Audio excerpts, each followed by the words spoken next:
શ્રીમદ ભગવદ્ ગીતા સાંભળતા સર્વ ભાવિક ભક્તજનોના હૃદયમાં બિરાજમાન પરમાત્માને મારા પ્રણામ। શ્રીમદ ભગવદ્ ગીતાના અત્યાર સુધીમાં આપણે 162 ભાગ સાંભળ્યા છે।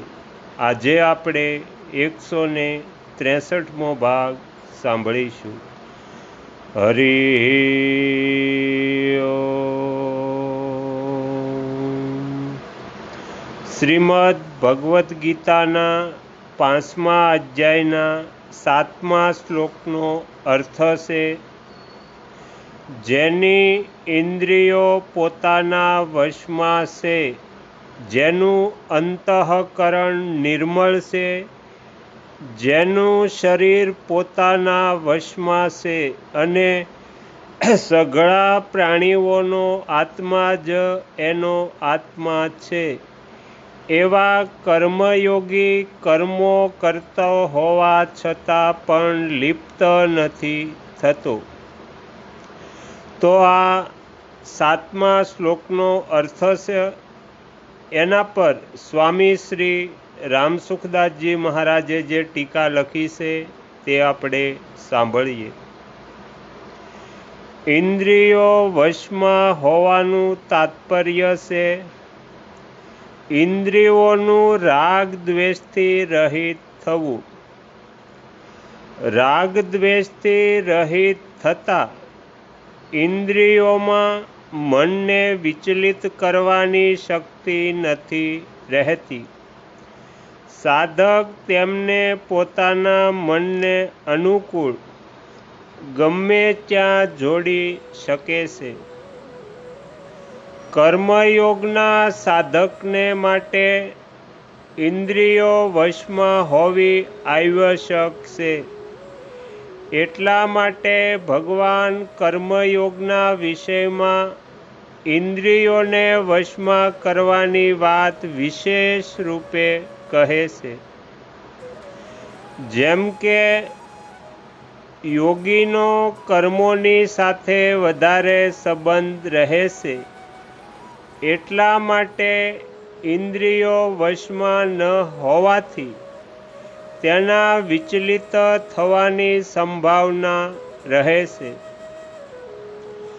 કર્મયોગના સાધનમાં બીજાઓના હિતના માટે સેવા રૂપે કર્તવ્ય કર્મો કરવા આવશ્યક છે।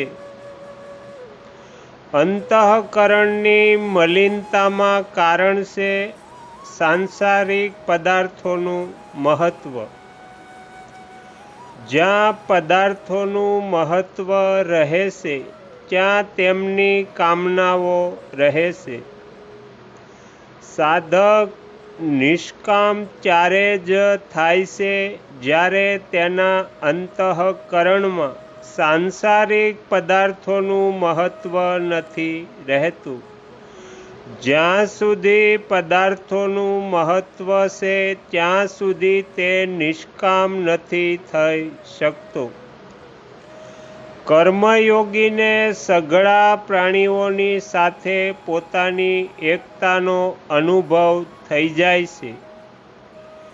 જેવી રીતે શરીરના કોઈ એક અંગમાં પ્રહાર લાગવાથી બીજું અંગ તેની સેવા કરવાના માટે સહજ ભાવે કોઈ અભિમાન વિના, કૃતજ્ઞતા ઈચ્છા વિના આપમેળે લાગી જાય છે, એવી જ રીતે કર્મયોગી દ્વારા બીજાઓને સુખ પહોંચાડવાની ચેષ્ટા સહજ ભાવે કોઈ અભિમાન કે કામના વિના, કૃતજ્ઞતા ઈચ્છા વિના આપમેળે થાય છે।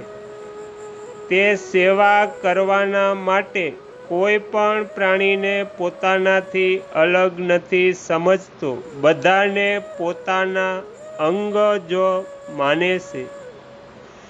જેવી રીતે પોતાના શરીરમાં ભિન્ન ભિન્ન અવયવો વડે ભિન્ન ભિન્ન વ્યવહાર થવા છતાં પણ બધા અવયવોની સાથે પોતાનું સમાન એક જ રહેશે, એવી જ રીતે કર્મયોગી દ્વારા મર્યાદા અનુસાર સંસારમાં યથાયોગ્ય ભિન્ન ભિન્ન વ્યવહાર થવા છતાં પણ બધાની સાથે પોતાપણું સમાન છે. પોતાનો રાગ દૂર કરવા માટે બધા પ્રાણીઓની સાથે પોતાની એકતા માનવી બહુ જ આવશ્યક છે. કર્મયોગીનો સ્વભાવ છે ઉદારતા. ભૂતાત્મા થયા વિના ઉદારતા નથી આવતી. તો અહીંયા શ્રીમદ ભગવદ્ ગીતાનો 163મો ભાગ સમાપ્ત થાય છે. હવે પછીના વિડીયોમાં આપણે 164મો ભાગ સાંભળીશું.